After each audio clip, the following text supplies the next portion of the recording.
এই যে একা একা চলাফেরা করছেন, জীবন নিয়ে শঙ্কায় ভুগেন না কখনো? যে মনে হয় না যে জীবন আমাকেও নিয়ে তো attack হতে শঙ্কা পারে? আছে। ধরেন এখন আমি জীবন নিয়ে শঙ্কা যদি করি, দেখেন হায়াত মৌতের মালিক আল্লাহ, ন্যূনতম সিকিউরিটি নিয়ে চলাও হলো সুন্নাহ।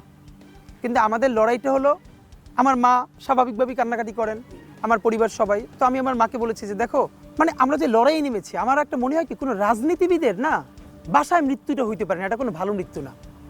যিনি রাজনীতি করেন, যিনি লড়াই করেন, যিনি বিপ্লবী, যিনি সংগ্রামী, তার মৃত্যুটা হবে একটা সংগ্রামের মধ্য দিয়ে, একটা রাজপথে, একটা গ্লোরির মৃত্যু।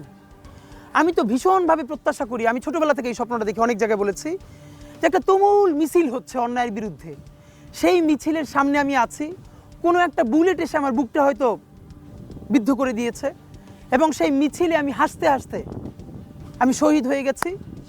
এবং সবাই যখন মৃত্যুটাকে ভীষণ ভয় পায়, আমি তখন হাসতে হাসতে আল্লাহর কাছে ভীষণ সন্তুষ্টি নিয়ে পৌঁছতে চাই যে আমি একটা ন্যূনতম ওই জীবনটা লিড করতে পারলাম, যে আমি একটা ইনসাফের হাসি নিয়ে আমি আমার আল্লাহর কাছে পৌঁছতে চাই।